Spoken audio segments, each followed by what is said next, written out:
우리가 아는 대로 우리 크리스찬의 성경책은 구약 39권, 신약 27권, 도합 66권의 낙본들이 합하여 하나의 정경으로서 체계를 갖추고 있습니다. 39권 구약 가운데 보게 되면 가장 저희들의 생각을 뛰어넘고 있는 책 중의 하나가 바로 욥기라고 사람들이 입을 모으고 있습니다. 그래서 혹자는 욥기야말로 영적인 창세기라고 그렇게 부르고 있는 사람들도 있습니다. 이 욥기가 어떤 내용을 우리들에게 전해주고 있는가 하는 것을 알기 위해서는 저는 신약으로 가서 사실 히브리서를 좀 같이 보는 것이 좋겠다고 생각하는 사람입니다. 왜 그러냐 하면 신약 27권 가운데 도저히 그 저자가 누구인지를 알 수 없는 성경 낙본책이 바로 히브리서이기 때문입니다. 히브리서는 어떻게 보게 되면 구약의 재래의식이라든가 율법적인 모습을 갖추고 있는데 또 그것이 밝히고 있는 것은 대제사장이 되시고 우리들의 대속자가 되신 그리스도 예수님의 복음과의 관련성을 설명해 주고 있습니다. 특별히 히브리서 제11장은 유명한 장입니다. 성경 전체에서 믿음이 무엇인가를 알기 위해서는 그 정의를 얻고자 하면 히브리서 제11장 믿음의 장을 봐야만 되기 때문입니다. 그런데 히브리서 11장에 가게 되면 16절, 26절에서 이상한 구절을 발견할 수가 있게 됩니다. 히브리서 11장 믿음의 장 제16절에서는 그 앞부분에서 구약에 있는 믿음의 열조들의 이름을 제시한 다음에 그들이 모두 이 땅에서 생을 마쳤지만은 자신의 고향으로 돌아가기를 원했는데 이 땅에 있는 고향이 아니라 하나님께서 그리스도를 통해서 예배하고 계시는 천국으로 들어가기를 모두가 소원했던 사람들이라고 그 믿음을 가지고 살아갔다고 그렇게 정의를 내두고 있습니다. 그리고 더구나 히브리서 11장에서는 26절에 가게 되면 모세는 그리스도 안에서 상급을 받는 것을 그가 애굽 제국에서 받는 상급보다 더욱 좋아했고 그의 선택은 그것이었다고 우리에게 증언해 주고 있습니다. 그래서 생각을 해봅니다. 주전 15세기 정확하게는 출애굽이 BC 1446년이라고 성경적인 연대표 계산이 가능한 연도입니다. 어쨌든 주전 15세기에 자신의 백성을 이끌고 애굽을 떠나 시내산에 와서 제사장 나라 율법국가를 선포했던 모세가 어떻게 그리스도를 이미 알아서 그리스도를 믿고 만나고 그 안에서 상급을 받는 것을 애굽 제국에서 누리는 영광보다 더 좋아했다고 히브리서, 비록 그 이름은 알려져 있지 않지만 그 미지의 저자가 그렇게 설명을 하고 있는가? 그러면 도대체 구약에 있는 모세의 일대기와 신약에서 얘기하고 있는 복음적인 예수 그리스도의 사역과는 어떤 관련성을 갖고 있는가에 대해서 깊은 묵상과 성찰을 하도록 요구하고 있는 것이 히브리서 저자의 의도입니다. 마찬가지 인식과 관점을 가지고 구약을 들여다보게 되면 또 하나의 의문스러운 책을 발견할 수 있는데 그것이 바로 욥기입니다. 욥기의 저자가 누구인지 정확히 모르고 있습니다. 비록 그 주인공이 욥이라고 하는 동방 땅의 현자요 제사장 신분의 사람이라고 하지만 어떻게 선민도 아닌 그가 제사장으로 불리고 있으며 천국에서 하나님께서 순전한 믿음을 가진 자 욥만한 사람을 보지 못했다고 그렇게 칭찬을 하고 있을 것인가? 왜 그와 같은 평가를 받고 있는가? 선민도 아닌데 그래서 의문을 가지게 됩니다. 그런데 오늘 우리 윤 목사님을 통해서 함께 읽어본 욥기 19장의 몇 구절과 욥기가 끝나고 있는 42장의 몇 구절을 참조해서 깊이 묵상을 해보게 되면 이 욥기야말로 영적인 창세기이며 그리스도에 대하여 그리고 복음에 대하여 증거하고 있는 아주 대단한 글이라고 하는 사실을 알 수 있게 됩니다. 왜 그런지 이제 저와 함께 욥기 제19장 들어가 보시기를 바랍니다. 19장 오늘 읽었던 23절 말씀을 보게 되면 욥이 이렇게 자신의 심정을 토로합니다. 나의 말이 곧 기록되었으면 책에 쓰여졌으면 철필과 나무로 영원히 돌에 새겨졌으면 좋겠노라. 철필이라고 하는 것은 가장 단단한 기록의 도구입니다. 그 다음에 납으로 영원히 돌에 새겨졌으면 납을 이야기하고 있습니다.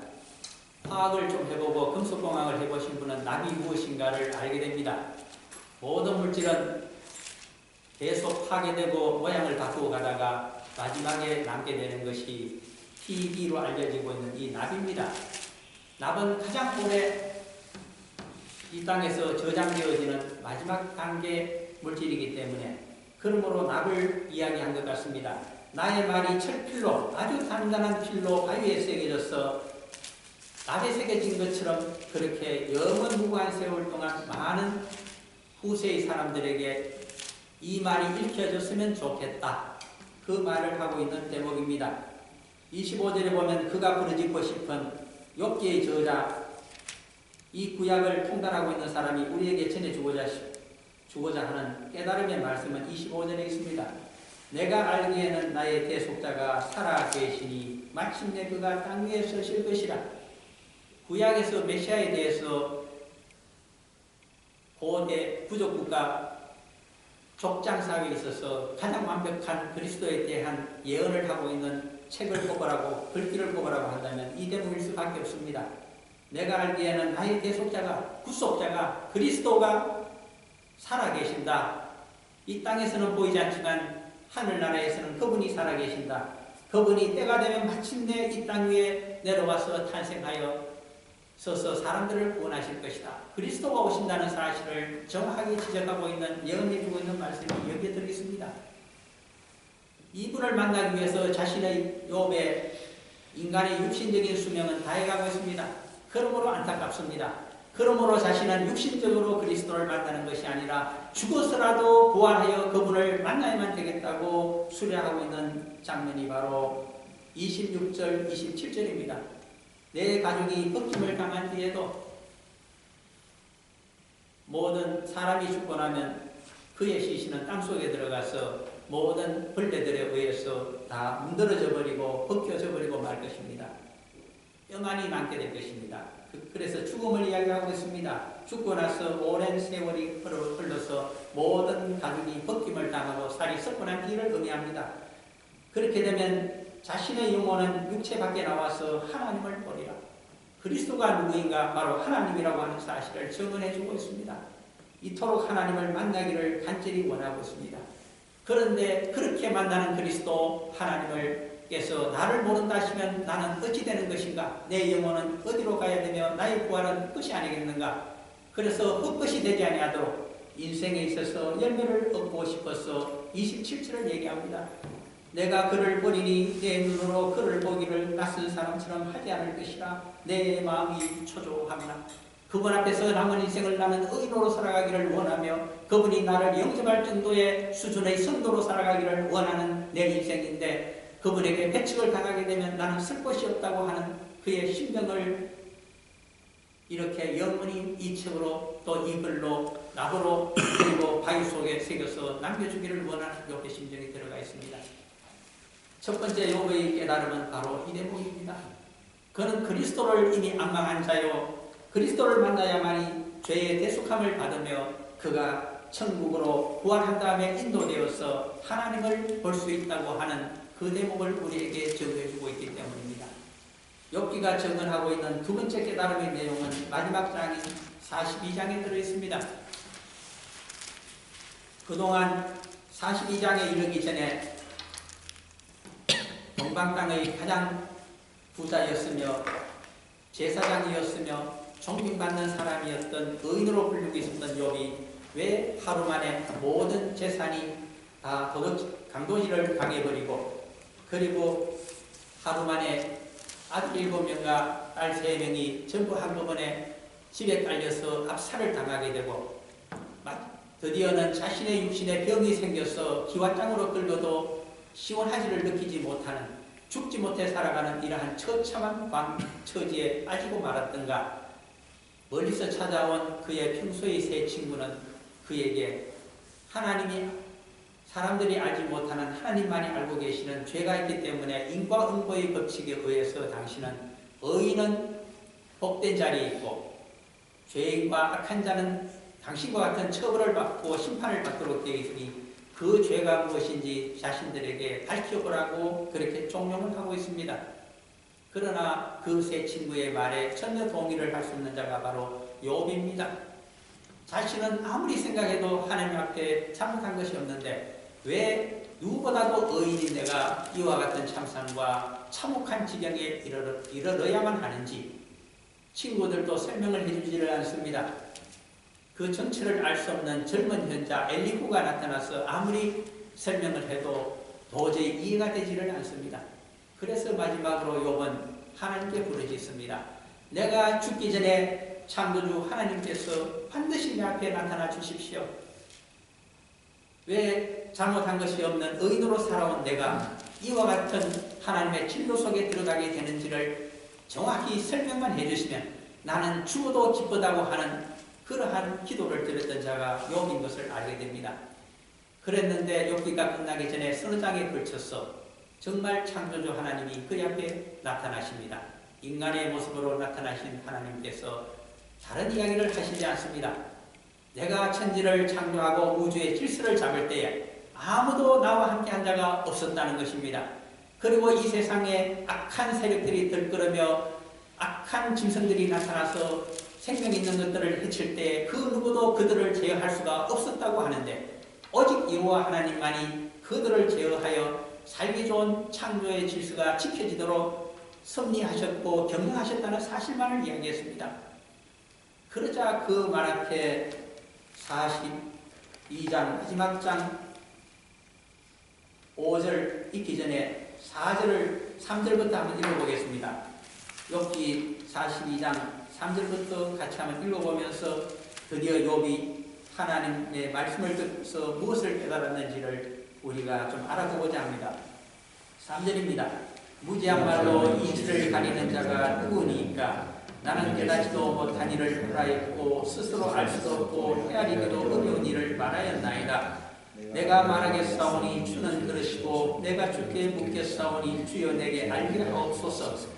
내가 주께 대하여 귀로 듣기만 하였사오나 이제는 눈으로 주를 배웁나이다. 그러므로 내가 스스로 근거드리고 티끌과 질 가운데서 회개하나이다. 지금까지 하나님 앞에 내가 의인이며 제사장이며 가장 나은 믿음을 가졌다고 자신의 의로움을 내세우던 나의 모든 주장을 철회합니다. 나는 창조주 앞에 죄인일 수밖에 없는 나 자신임을 이제는 깨닫고 고백합니다. 이제는 진심으로 회개합니다. 그러므로 앞으로 어떻게 살아야 될지를 제게 알려주시기를 바랍니다. 어린아이와 같은 심령으로 회개하는 자의 죄인의 마음으로 겸손하게 태어나서 처음으로 그 자리에 서게 된 자가 욥입니다. 혹시 우리 가운데 세상에서 존경받는 자이며 자신의 의로운 행동으로 하나님의 일을 하고 있다고 생각하는 자가 많을지 모릅니다.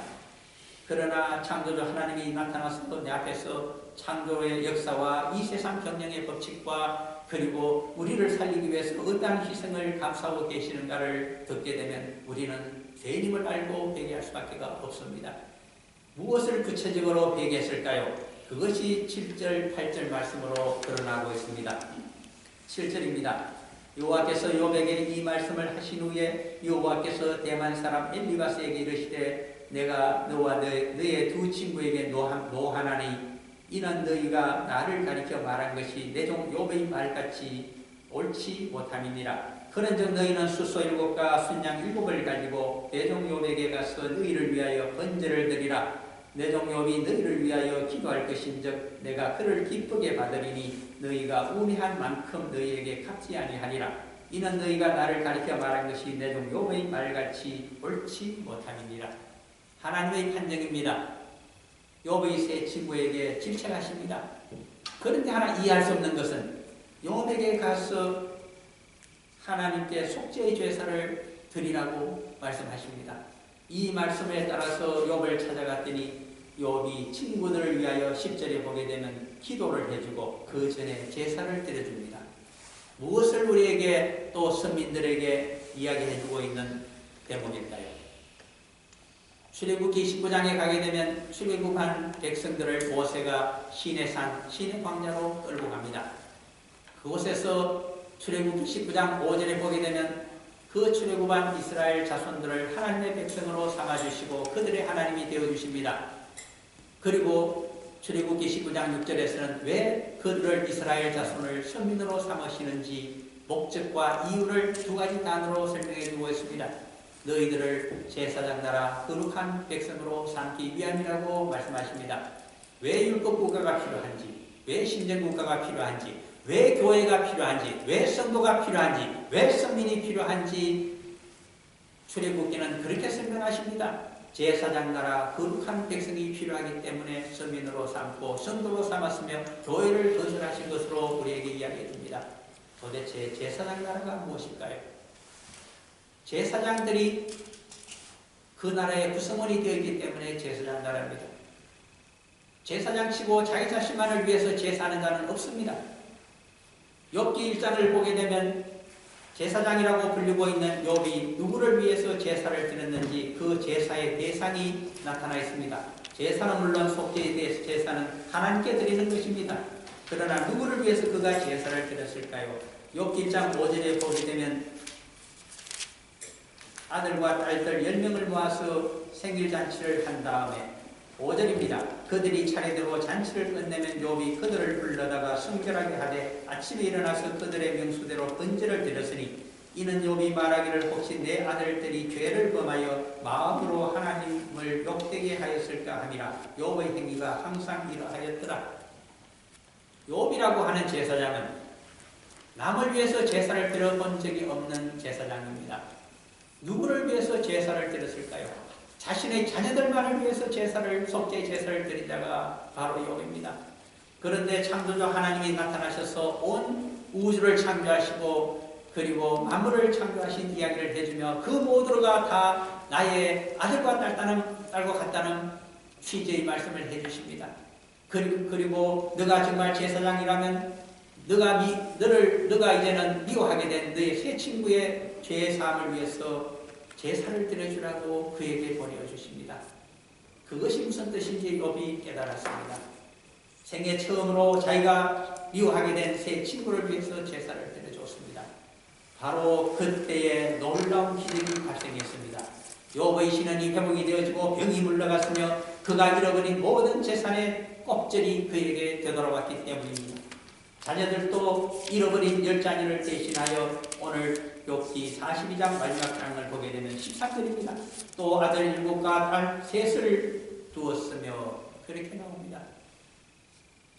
욥의 모든 재산을 2배로 돌려주었다고 하는 것은 욥기 42장 12절에 나와 있습니다.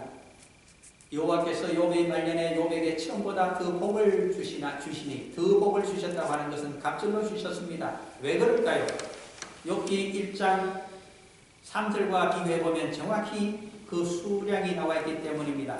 1장 3절에 보게 되면 욥기에는 욥의 소유물이 양이 7,000마리요 낙타가 3,000마리요 소가 500결이 결이라고 하는 것은 2마리를 하나로 멍에를 메워서 밭을 갈고 논을 갈았기 때문에 결이라는 말을 씁니다. 곱하기 1을 해주면 정확한 마리수가 나옵니다. 소가 500결이 어쨌든 1000마리입니다. 암나귀가 500마리 그렇게 되어 있습니다. 그런데 욥에게 42장에 가서 그의 신원을 회복해주고 말년에 복을 주었더니 그 숫자가 물량으로 나옵니다. 양이 얼마냐? 14,000마리라고 합니다. 본래 7,000마리가 곱절로 주어졌습니다. 낙타 6,000마리가 본래 그는 낙타 3,000마리를 갖고 있던 사람입니다. 정확히 2배입니다. 그리고 소가 1,000결이라고 나옵니다. 500결이가 1,000결이가 되었습니다. 암낙이 500마리였는데 1,000마리를 주었습니다. 전부 따버립니다. 그런데 하나 이해할 수 없는 것은 욥기 42장 13절입니다. 또 아들 7과 딸 3을 두었으며 본래 욥기 1장 2절에 보면 욥은 아들 7, 딸 3이었는데 1장에서 사탄이 하나님의 허락을 받아서 전부 하루 만에 지붕이 무너져서 건물이 무너져 압살을 당하도록 죽여버렸습니다. 그러면 따블을 줄 것 같으면 짐승으로 따지면 가축으로 따지면 자녀 20을 두어야 되는데 왜 합쳐서 10밖에 아닐까? 이것은 저의 오랜 동안의 고민사항이었으며 해석이 되지 아니었습니다. 왜 그랬을까요? 제가 10년 이상 성경책을 들여다보고 연구하면서도 이 부분을 해석하지 못했다고 하는 것은 얼마나 부끄러운 노릇인지 모릅니다. 저의 신앙이 근본적으로 잘못되어 있었기 때문입니다. 마치 욥의 세 친구처럼 그리고 욥처럼 고대 족장사회의 의문화에 갇혀서 살았기 때문입니다. 무엇일까요? 유대교가 가지고 있는 두 가지 특징이 있습니다. 유대교는 철저하게 민족 우월 사상을 가지고 있는 종교입니다. 선민만이 구원의 대상이요 선민이 우월하기 때문에 모든 이방인들의 주인이 되고 이방인들은 그들의 종이 되지 아니하면 아니 된다고 하는 것이 선민사상입니다. 두 번째 선민사상의 유대교의 특징은 현세 축복사상을 가지고 있습니다. 신명기에 있는 그 많은 6장과 그 뒤에 있는 그 축복들이 전부 현세적으로 그들에게 임해야 됩니다. 수명을 히스기야 왕처럼 15년, 죽을 운명도 15년 연장시켜주고 적군도 마지막에 가서 성전에 가서 기도하면 적군 18만 5천 명도 하룻밤에 하나님의 천사가 나와서 다 죽여주는 그러한 기적이 현세 가운데 이루어져야 하나님을 믿는 백성입니다. 어떤 증거가 없게 되면 그 옛날 출애굽기에 있는 것처럼 민수기에 있는 것처럼 영적인 지도자를 그들은 질책하며 불평하며 원망하며 그들은 돌을 던지려고 하는 백성들입니다. 영생구원 믿지 않는 자들이 바로 그들입니다. 부활은 언제 있을까요? 바리새인들은 외칩니다. 죽고 난 다음에 엄청난 세월이 지난 다음에 부활이 있을 것이다. 그렇게 증거합니다. 그 부활 사상을 바리새인들 유대교적인 부활 사상을 가졌던 자가 요한복음 11장으로 가게 되면 베다니 나사로의 바로 밑에 여동생이었던 마르다입니다. 그러한 마르다를 향해서 예수님이 말씀하십니다.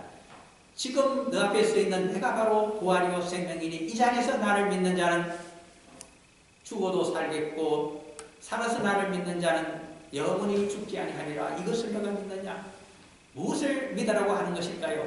영생구원 사상을 믿으라고 하는 것입니다. 현세구복 사상 절대로 아닙니다. 이 땅에서 모든 축복을 다 갖겠다고 하는 것은 인과응보적인 고대 사회의 법칙에 따름입니다. 하나님 보시기에 어려운 자는 이 땅에서 모든 축복을 받아야 된다. 하나님 보시기에 죄인이며 악한 자는 이 땅에서 모든 저주와 진노 가운데 살다가 패망하게 될 것이다. 이것이 고대 사회의 철칙입니다. 무슨 법입니다. 하므라비 법이 그러하며 출애굽기 20장 너머에 있는 율법의 대조항들이 총칙들이 그러하게 되어 있습니다. 그것이 유대교입니다. 율법 사상입니다. 그러나 욥기는 그것을 뛰어넘게 됩니다. 마지막 순간에. 왜 그럴까요? 자녀 10명만을 주시기 때문입니다. 그때 욥은 깨닫게 됩니다. 영생구원에 의해서 천국이 있음을 보게 됩니다. 이미 죽은 내 자녀 10명이 어디에 있는가? 살아있다는 것을 알게 됩니다. 어디에 살아있을까? 이 땅 내 눈앞에서는 죽었습니다. 사라졌습니다. 그러나 영생하시는 창조주 당신이 만드신 천국에서는 살아있고 함께 영원히 죽지 않고 살아있음을 알게 됩니다. 그러므로 주신 10명으로 만족합니다. 그들에게 얼마나 잘해주었는지 모릅니다. 도저히 시대를 뛰어넘어서 알 수 없는 영적인 말씀이 그 다음에 나타납니다. 욥기 42장 14절입니다. 욥이 첫째 딸은 여미마라 이름하였고 둘째 딸은 그시아라 이름하였고 셋째 딸은 게렌하품이라 이름하였으니 15절입니다. 모든 땅에서 욥의 딸들처럼 아리따운 여자가 없었더라. 그들의 아버지가 그들에게 그들의 오라비들처럼 기업을 주었더라. 선민 유대교 사회에서는 있을 수 없는 일입니다. 남자에게만 재산을 소유할 수 있는 권리가 있습니다. 청산가부가 되고 아들이 없게 되면 남자가 없게 되면 청산가부는 재산을 소유할 수가 없고 무산자로 무산계급으로 떨어져 버리고 맙니다. 살 길이 막히는 자가 과부입니다. 여자들도 재산권이 없습니다. 결혼하기 전에는 친정 아버지 명의로 먹고 살아야 되고, 결혼해서는 남편 명의로 먹고 살아야 되고, 남편이 죽고 나면 과부는 아들의 명의로 부양을 받으며 살아야 됩니다. 그러한 세 사람의 남자가 없다면 죽은 목숨입니다. 그것이 과부의 의무입니다.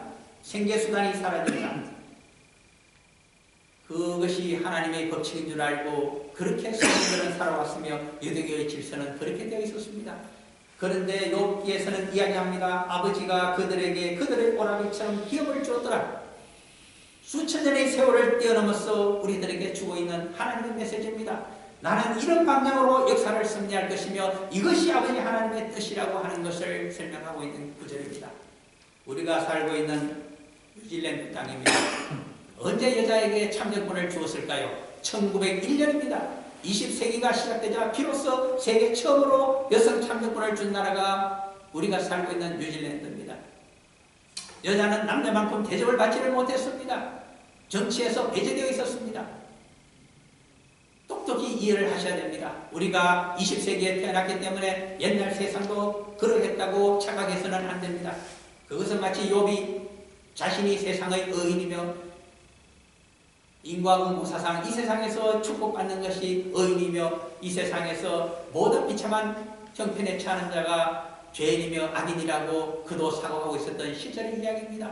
유대교에 대한 비판서입니다.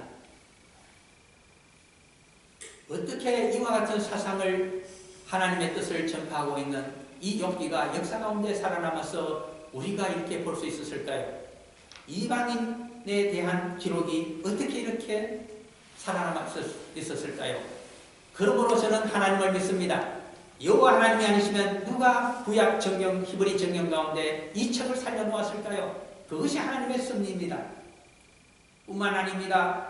욥기 1장 1절을 보시게 되면 놀라운 구절을 적고 있습니다. 우스 땅에 욥이라 불리는 사람이 있었는데 그 사람은 온전하고 정직하여 하나님을 경외하며 악에서 떠난 자더라. 우스 땅이라고 하는 지명을 가장 먼저 적고 있는 것이 욥기입니다. 어떤 다른 책에서도 땅 이름이 가장 먼저 나오는 책은 참으로 발견하기가 성경에서 어렵습니다. 왜 우스를 강조했을까요? 욥이 있기 전에 우스 땅이 있습니다. 우스가 도대체 누굴까요? 욥기를 알자면 우스가 누군지를 알아야 됩니다. 우스는 창세기에 있는 사람의 이름입니다. 누가 우스인지 아십니까? 창세기 22장 끝부분에 가시게 되면 나타납니다. 한번 보시기를 바랍니다. 창세기 22장 20절과 21절을 보시기 바랍니다. 창세기 22장 제20절과 21절입니다. 천천히 찾아서 같이 보시기를 바랍니다.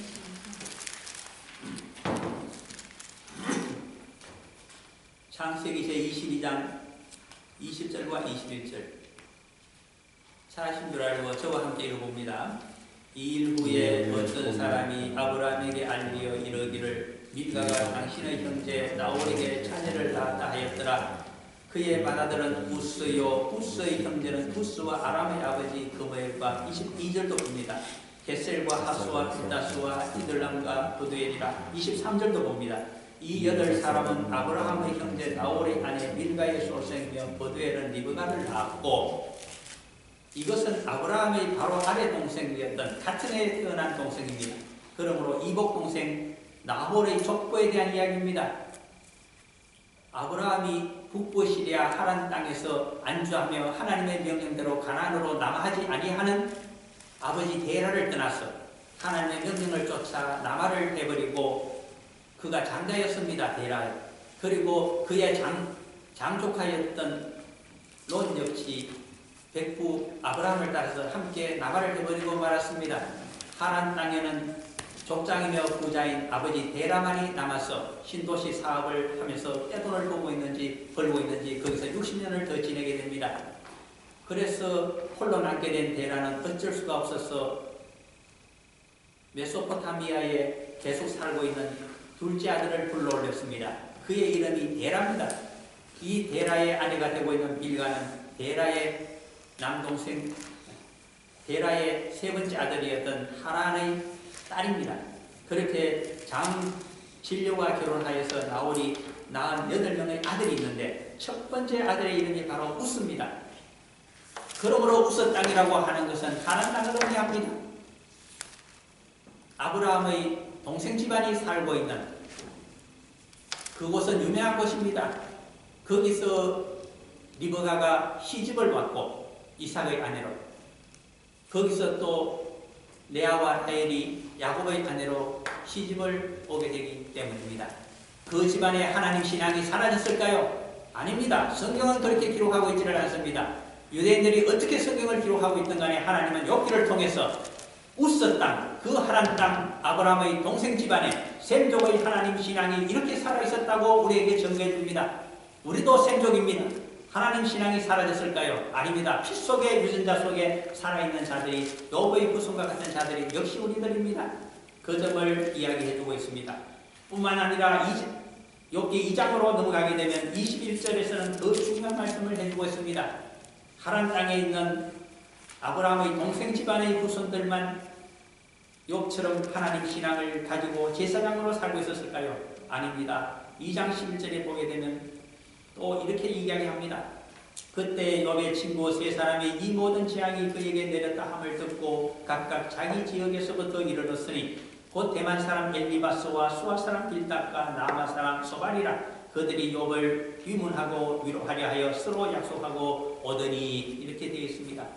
대만 사람 엘리바스가 누구일까요? 창세기를 참조하게 되면 대만 사람 엘리바스가 누구의 후손인지가 그대로 드러납니다. 엘리바스라고 하는 사람은 본래 창세기에 보게 되면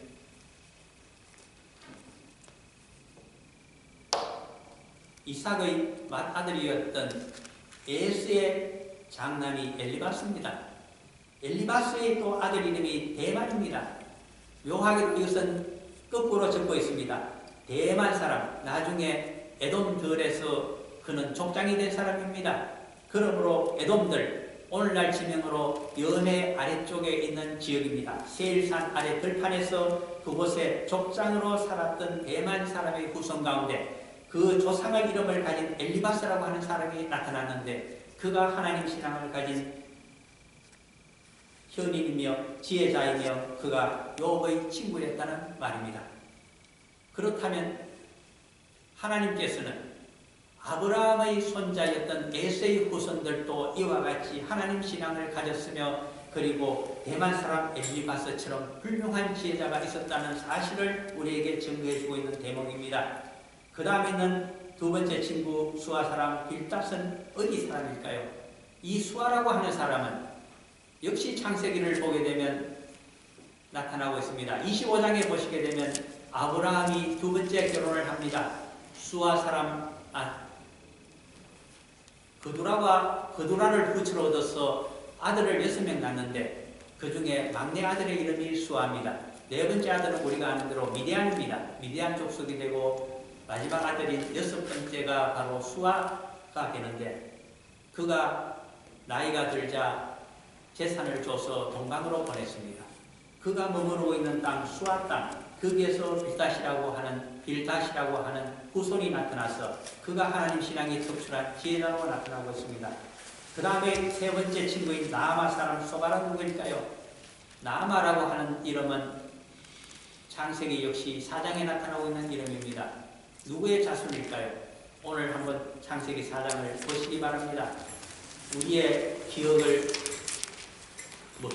멀리 끌고 가서 성경이 무엇을 주장하고 있는가를 보기 위함입니다. 카인의 후손 가운데 22절입니다. 창세기 4장 22절.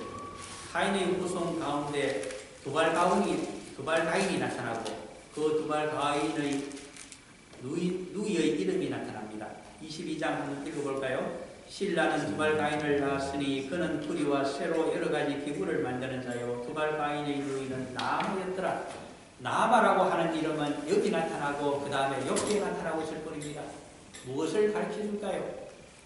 멀리 유배를 가버린 카인의 후손 가운데에서도 회개하고 하나님을 믿는 자들이 나타났으니 그들이 나아마 사람이었더라. 그들 가운데 소발이라고 하는 하나님 신앙을 가진 현인이 있어서 그의 친구 욥이 공경에 처했을 때에 가서 하나님 신앙을 나름대로 인과응보 사상으로 설명해 주었던 자가 있었다 하는 것을 우리에게 전해주고 있습니다. 그러므로 욥기의 설정은 이렇습니다. 아브라함의 후손들만 하나님 신앙을 가졌느냐? 아니라고 우리에게 설명합니다. 아브라함의 동생도 나홀의 집안도 훌륭한 하나님 신앙을 가지고 있었음을 기억하는 것입니다. 뿐만 아니라 아브라함의 아들이 되고 있는 말제 아들인 수아 사람들도 하나님 신앙을 가지고 동방 땅에서 살고 있었다는 것을 우리에게 알려줍니다. 뿐입니까? 아브라함의 손자였던 에서의 후손들도 사해 아래쪽에서 하나님 신앙을 가지고 살고 있는 족속이 있었다는 것을 우리에게 알게 해줍니다. 그러므로 아무리 아브라함, 이삭, 야곱, 이스라엘의 족보만을 선민의 계통이라고 유대교가 그렇게 주장하며 모든 이방인들은 망하고 멸망의 대상이라고 하지만 예수 그리스도를 통한 복음 사상과 구속자 사상과 그리고 욥기가 마지막에 깨달았던 천국의 존재성과 하나님께서 제사장 나라의 직분을 수행하는 정말 이방인들을 위해서 너희들이 미워하는 원수를 위해서 속죄의 제사를 드리고 그들을 위하여 축복 기도를 해주라고 하는 말씀은 욥기를 통해서 살아서 그리스도의 복음의 메시지로 오늘 저희 성도들의 귀에도 쟁쟁하게 들리고 있다고 하겠습니다.